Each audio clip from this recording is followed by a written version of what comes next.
வணக்கம் உறவுகள், நண்பர், தமிழ் சொந்தங்களா, நீங்கள் எப்படி இருக்கிறீங்க? நல்லா இருப்பீங்கன்னு நான் நினைக்கிறேன். நானும் அதே போல் வேறு லெவலில் இருக்கிறேன். என்னென்று கேட்டால், சில பேர் கதைக்கிறத நிதானமாக அறிஞ்சு யோசித்து நிமித்தம் ஆரிடம் கதைக்கணும், ஆரிடம் கதைக்கக்கூடாது, தேவையில்லாத கள்ளன் லூசு இப்படி கதைக்கிற விஷயங்களை தயவு செய்து என்னோட வச்சு கொள்ள வேண்டாம். நான் தேவனுக்கு உண்மையாக இருக்கிறாள், சரிதானே? காலையில் 5 மணிக்கு எங்களுடைய சபையார் எனக்கு ஆன்லைனில் அழைப்படுத்து பைபிள் படித்து ஜெபிச்சு அதுக்கு பிறகு தான் நாங்கள் அந்த நாளையே தொடங்குகிறோம். இப்போ ஒரு 3-4 நாளாக, ஒரு கிழமை என்று சொல்லலாம், ஜனவரி 2020 ஜனவரியிலேருந்து சொல்லலாம். நீங்கள் தயவு செய்து உங்களுக்கு உலகத்தில் உள்ளவர்களோடு நல்ல அக்கியமாய் நல்ல உறவில் வாழணும் என்று சொன்னால் தாராளமாக நீங்கள் கடல் போல போய் வாழலாம். தேவன் என்ன சொல்கிறார்? உலகத்தில் அனைத்தையும் நான் உண்டு பண்ணி வைத்திருக்கிறேன், அதை அனுபவிக்க உனக்கு தகுதி உண்டா இல்லையா? அதற்காக நீங்கள் தவறுண்டு ஒன்றையும் எடுக்கக்கூடாது. ஒரு தொலைபேசி எனக்கு வருகிறது என்று சொன்னால் எனக்கு ஒரு நம்பர், என்னுடைய விசா, என்னுடைய சகலதையும் வாங்கி எனக்கு ஒரு ஃப்ரீ டெலிகாம்லேருந்து ஒரு நம்பர் தருகுது. யார் தருது? ஃப்ரீ டெலிகாம் ஃப்ரான்ஸ் அரசாங்கம் தருகுது. அந்த நம்பருக்கு ஒருவர் வர்றாருன்னு சொன்னால் அந்த நம்பருக்கு வாரவர் எந்த கெப்பாசிட்டிக்கு அவர் தகுதியானதான் நான் பார்ப்பேன். அவர்கிட்ட வீடு இருக்கலாம், அவருக்கு கொண்டுக்கிட்டு வேலை இருக்கலாம், அவருக்கு தேவையானது அனைத்தையும் அவர் தேடலாம். அவர் உலகத்தில் போய் கலர் கலராக விற்கிறதெல்லாம் வாங்கி வாங்கி பாவிக்கலாம். அதெல்லாம் எங்களுக்கு பிரச்சனை கிடையாது. ஆனால் என்னோட கதைக்கிறதுக்கு அவருக்கு தகுதி இல்லைன்றதை நான் தான் முடிவெடுப்பேன், அவர் முடிவெடுக்கிறார். அப்போ சில பேர் சில விஷயங்களை புரிஞ்சு கதைக்கணும். நாங்கள் யூடியூப் வச்சுருக்கிறோம், ஃபேஸ்புக் வச்சுருக்கிறோம், வாட்ஸ்அப் வச்சுருக்கிறோம்னா ஒரே பேரில் தான் 2012லேருந்து இன்று வரைக்கும் ஃபேஸ்புக்கு யூடியூப்பு சகலதும் ஓடிக்கொண்டிருக்குது. எனக்கு 2 நாளாக 48 மணித்தியாலம் என்னுடைய ஃபேஸ்புக் எங்கே போக வேண்டிய இடத்துக்கு போய்த்தான் வரமென்று சொல்லி 2026 தொடங்கினோன்னா எடுத்து திரும்ப எல்லாம் சரி செய்து திருப்பி விட்டுருக்கணும். அப்டேட் வேறு மாதிரி தந்து விட்டுருக்கணும், சரிதானே? இப்போ கல்குலேட்டரில் அடிக்கிற மாதிரி என்னுடைய ஃபேஸ்புக்குள்ளே போகிறதுக்கு சரியான சில விடயங்களை தந்திருக்கணும். அதன்படி நான் செய்து கொண்டிருக்கிறேன். அப்போ நீங்கள் முதலாவது உண்டை புரிஞ்சு கொள்ளணும். நான் தேவனுக்கு உகந்த மாதிரி பைபிளோடு சேர்ச்சியோடு, எங்களுக்கு ஒரு சேர்ச்சி இருக்குது, அந்த சேர்ச்சுக்கு நாங்கள் போகிறோம், ஆராதிக்கிறோம், நாங்கள் வாரம், எங்கள்கிட்ட ஒழுக்கம் இருக்குது, பழக்கம் இருக்குது, நல்ல குண சுபாவங்கள் இருக்குது, அதன்படி நாங்கள் போய்கொண்டிருக்கிறோம். நான் மிக தெளிவாக சொல்கிறத நீங்கள் யூடியூப் பற்றிருக்கிறபடியால் சொல்கிறேன். நீங்கள் இங்கே உங்கள் யாருக்குமே தகுதி இல்லை அடுத்தவர்களை கள்ளர் காவாலி அப்படி இப்படி என்று கதைக்கிற பழக்கத்தை நிப்பாட்டுங்க. முதல்ல தேவன் என்ன சொல்கிறார்? நம்மை நாமே நிதானித்தறிந்தால் நாம் நியாயந்திக்கப்பட மாட்டோம். உலகத்தோட தொடர்பில் இருந்து கொண்டு வேதத்தை அறிஞ்சு ஞானஸ்நானம் எடுத்து இத்தனை ஆண்டு காலமாக வாழ்ந்து கொண்டிருக்கிற எங்களுக்கு தேவையில்லாத சில விடயங்களை எங்களுக்குள்ள நீங்கள் வைக்கக்கூடாது. காரணம் என்ன சொல்லுங்க? நாங்கள் எந்த பிரச்சனைக்கும் வர போகிற ஆட்கள் கிடையாது. என்று கேட்டால் சட்டம் எங்களை அப்படி என்ன செஞ்சுருக்கு? சட்டம் அப்படி என்ன செய்து ஜெராக்ஸ் மிஷினில் போட்டு எடுத்த மாதிரி போட்டு எடுத்து கொண்டிருக்குது, சரிதானே? அதால் எங்களோட நீங்கள் தேவையில்லாத விடயங்களை பேச வேண்டாம். உங்களுக்கு பிடிக்கவில்லையா யூடியூப்பு சப்ஸ்கிரைப் பண்ணுங்கள், பெல் பட்டன் அமர்த்துங்க. பிடிக்க இல்லையண்டா அப்படியே விட்டுட்டு நீங்கள் போய் உங்களுடைய பணியெல்லாம் பார்க்கலாம். உங்களுடைய தனிப்பட்ட ஒருவருடைய பேரையோ தனிப்பட்ட ஒரு மனிதருடைய விஷயத்தையோ நான் இதில் சொல்ல வரையில்லை. நான் யூடியூப் வச்சுருக்கிறேன்டா, இந்த யூடியூப் எங்கே போகுது? அமெரிக்காவிலேருந்து தான் யூடியூப் வருது. டிக்டாக் எங்கேருந்து வருது? சீனாலேருந்து வருது. டிக்டாக் என்னட்ட இல்லை. ஏன் டிக்டாக் இல்லை? அமெரிக்காவில் இருக்கிற யூடியூப் எல்லாம் கண்ணும் கருத்துமாக சரியாக செய்து கொண்டிருக்கும். டிக்டாக் நான் வச்சுருக்கிறேன். ஏன் டிக்டாக் நான் வச்சுருக்கேன்? நான் தேவன் அறிஞ்சனா, நான் பைபிள் அறிஞ்சனா, எனக்கு டிக்டாக் தேவையில்லை. டிக்டாக்கில் நீங்கள் பார்த்து போட்டு எனக்கு ஒவ்வொரு விடயங்களை நீங்கள் பகிர்ந்து கொள்ள வாரீர்கள். அதெல்லாம் உங்களை நீங்கள் பார்த்து கொள்ளுங்கள். என்னை நான் பார்த்து கொள்ளுவேன். என்னோட தேவன் இருக்கிறார். நான் ஏறக்குறைய இன்றைக்கு என்னுடைய அப்பாவினுடைய இறந்து 15வது ஆண்டு.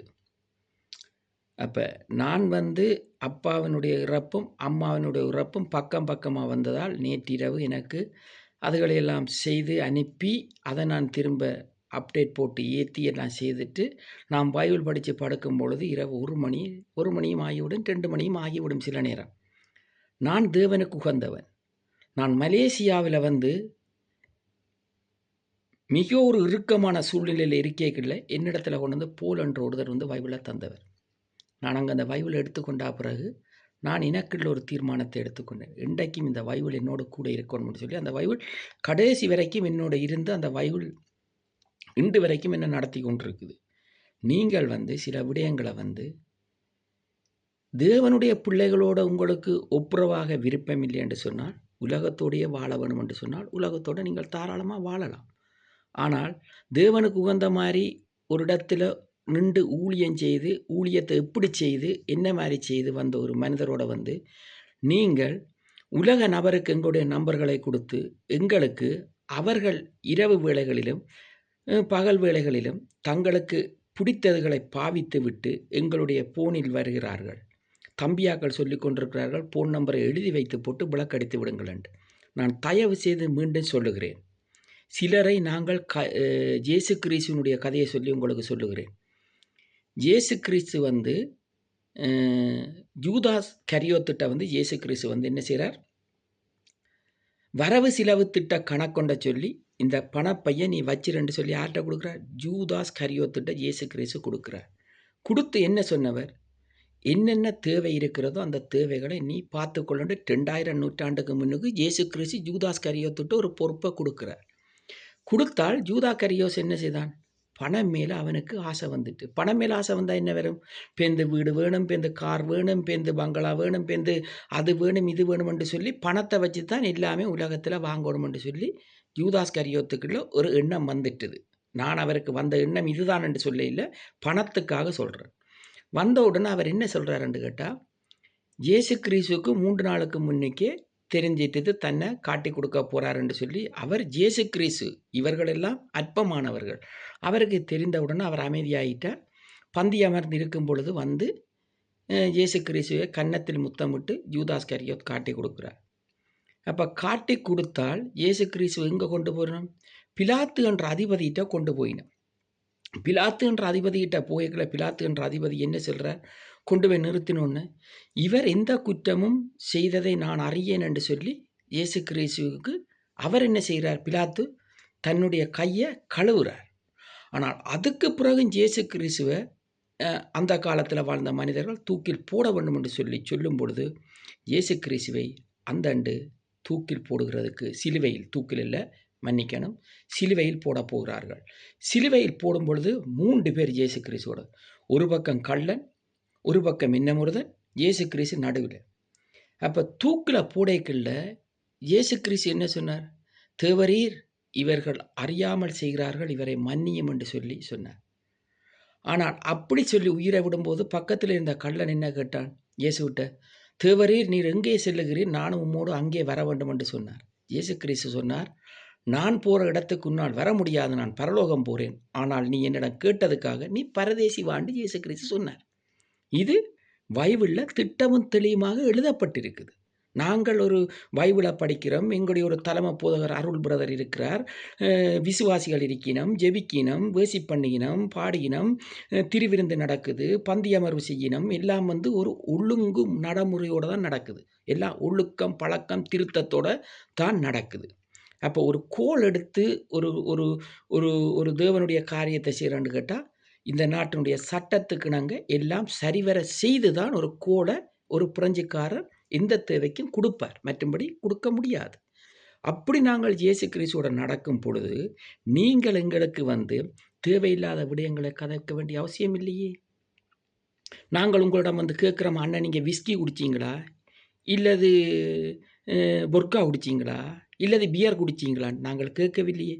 நாங்கள் இன்றைக்கும் அப்பான்ற தினத்துக்காக, நான் அப்பா அம்மான்ற இறந்த தினத்துக்காக 7 ஏழுக்கு வயிறார சாப்பாடு கொடுத்துருக்குறேன். இன்றைக்கு 9ஆம் தேதி ஜனவரி மாதம் 2026 வயிறார சாப்பாடு கொடுத்துருக்குறோம். நாங்கள் எவ்வளவோ செய்து கொண்டிருக்கிறோம். செய்து கொண்டிருக்கிற எங்களை வந்து நீங்கள் துன்பப்படுத்தக்கூடாது. பிலாத்து கை கழுவின போல நான் சிலரை கை கழுவி கொண்டிருக்கிறேன். தேவன் சொல்லிவிட்டார், விடுதலை உனக்கு வரப்போகுது, ரெச்சிப்பை நீ உடுத்தி கொண்டு மார்க்கவசம் என்னும் வஸ்திரத்தை தரித்து கொண்டு நீ யுத்தத்துக்கு ஆயத்தப்படும். யுத்தத்துக்குண்டா என்ன, சண்டைக்கு போகிறதா? ஜெபத்துக்கு ஆயத்தப்படன்னு வேதம் சொல்லுது. சரிதானே? இது இன்றைய நாளில் உங்களுக்கு வைக்க வேண்டிய ஒரு பதிவண்டு சொல்லி என் சிந்தனையிலிருந்து வைக்கிறேன். மற்றது அப்பாவை பற்றி ஒரு சுடையவத்தை சொல்லிவிட்டு போகிறேன். எங்களோட அப்பா என்னோடு கரூரில் இருந்தவர். கரூரில் இருக்க எங்களோட அப்பா காலையில் போய் பேப்பர் எடுப்பார். பேப்பர் எடுத்துகிட்டு அந்த இடத்துலேருந்து அம்மா சொல்கிற பாலை வாங்கி கொண்டு வந்து கொடுப்பார். எங்களோட ஒரு மலரண்டி என்ற ஒரு ஆண்டியும் இருந்தவா இருக்க எங்களோட அப்பா என்ன செஞ்சிட்டாருண்டா, அதில் போன இடத்துல 2 வாலிபர்கள் நின்று அப்பாவோட ஏதோ ஒரு பிரச்சனை பண்ணிட்டார்கள். அப்பா அப்பா ஒன்றும் சொல்லவில்லை, ஏதோ கதைச்சி போட்டு வந்துட்டார்கள். வந்தால் நான் கரூரில் இருக்கும் பொழுது என்ன செய்கிறேன்னு கேட்டால், இரவில் நான் ஆல்பம் ஒட்ட போடுறாங்க. அப்போ ஃபோட்டோ பிரிண்ட் தான், லெமினேட் ஒன்றும் இல்லை, ஃபோட்டோ பிரிண்ட் ஆல்பம் ஒட்ட போடுறாங்க. 8 மணிக்கு தொடங்கிச்சுன்னு சொன்னால் விடியப்புறம் 2 மணியுமாக 3 மணியாக முடிகிறதுக்கு. அப்போ நாங்கள் போய் ஒட்டி கொண்டிருக்கும் பொழுது அப்போ எங்கள்கிட்ட செல்ஃபோன் இல்லை. அப்போ எங்கள்கிட்ட செல்ஃபோன் இல்லைன்றதால எங்களோட வீட்டை அம்மா அப்பாவுக்கு ஒரு லேண்ட் ஃபோன் எடுத்து கொடுத்தனா, பிஎஸ்என்எல் லேண்ட் ஃபோன் எடுத்து கொடுத்தனா, அந்த ஃபோன்லேருந்து எங்களோட கடை ஃபோனுக்கு அடிப்பினம் எதுவும் தேவைண்டா. நேரம் ஒரு 9 மணி நெருங்கி கொண்டிருக்கும் பொழுது எங்களோட அப்பா ஃபோன் எடுத்து, தம்பி ஒரு பிரச்சனை, நீ உடனே வா. என்ன தம்பி என்று சொல்லுவார், மூத்தண்ணாவை பெரியவன் என்று சொல்லுவார், மற்றவரை சின்னவர் என்று சொல்லுவார். இப்படித்தான் எங்களோட அப்பாண்ட பழக்க வழக்கம். 2 சகோதர பொம்பளை பிள்ளை சகோதரங்களையும் பிள்ளைகள் என்று சொல்லுவார். இப்படித்தான் எங்களோட அப்பாண்ட பேச்சுவார்த்தை இருக்கும். அப்பா இவ்வளவுதான் அற்கோள் பாவிச்சாலும் சேர்ந்து பாவிக்க மாட்டார், கிட்ட வார்த்தையும் பேச மாட்டார், பிரச்சனையும் பண்ண மாட்டார். பிள்ளை நான் தகப்பனை பற்றி சில விஷயத்தை சொல்கிறேன். இது உங்களுக்கும் உங்களோட அப்பா அம்மாவை நீங்கள் கனப்படுத்தணுன்றதுக்காக சொல்கிறேன். அப்படி இருக்கும் பொழுது அம்மா என்னோட அப்பா கதை கேட்க நான் அம்மாட்ட சொன்னேன், அம்மா கொடுங்கோ ஒரு அப்பா கொடுங்க அம்மாட்டே. அம்மாட்ட கேட்டேன், என்னம்மா நடந்தேன்ட்டு. அம்மா சொன்னால், நீ உடனே வாயா இருக்கா வந்துட்டு போ இடத்துக்குன்ட்டு சொன்னோன்னே நான் அங்கே இருந்தேன். அப்போ நான் புஷ் சைக்கிள் தான் வச்சுருந்தேன்னா, உடனே அங்கே கடையில் வேலை செய்த பொடிகள்கிட்ட மோட்டர் சைக்கிள் எடுத்துக்கொண்டு நாங்கள் 2 பேர் அந்த இடத்துக்கு வந்தோம். வந்தால் வீட்டுக்கு கீழே 2 பேர் நின்று கத்தி கொண்டு நிற்கினேன். அப்போ கத்தி கொண்டுண்டா அப்பா கொஞ்சம் பயந்து போயிட்டார். அப்போ உடனே எங்களோட இந்த மலரண்டி என்ற ரண்டி இருந்தவா, முத்துராணி அக்கானுடைய அத்தானுடைய அக்கா. உடனே ஆண்டி சொன்னா என்னட்ட, ஆண்டன் இவங்கள் அப்பா விடிய போகைக்குள்ள பால் வாங்கிக்கல ஏதோ காசு ஏதோ கேட்டதை பிரச்சனை பண்ணியிருக்கிறாங்க, அப்பா ஏதோ சொல்லி போட்டார், அப்பா பயந்து போனார், இப்படி இருக்குன்னு சொல்லி நான் மேலே போயிட்டு அப்பா சொன்னேன், மேலே நில்லுங்க நாங்கள் பார்க்குறோம்னுட்டு. நாங்கள் கீழே வந்தோடனே அவங்களுக்கும் எங்களுக்கும் ஒரு கதவழி வந்துட்டு. கதவழி வந்த இடத்துல நான் அந்த இடத்துல அப்பாவை சொன்னேன், ஒன்றுக்கும் பயப்படாதீங்க, நடந்ததை இவங்கள்ட்ட சொல்லுங்கள். எனக்கு தரவு இல்லாமல் நான் எந்த ஒரு பிரச்சனைகளையும் சின்ன வயதிலேருந்து போக மாட்டேன். தரவு எல்லாத்தையும் சேகரித்து தான் போகணும். உடனே அப்பாட்ட சொன்னேன், பயப்படாமல் சொல்லுங்கள், என்னட்ட சொல்லுங்கள் என்னண்டு.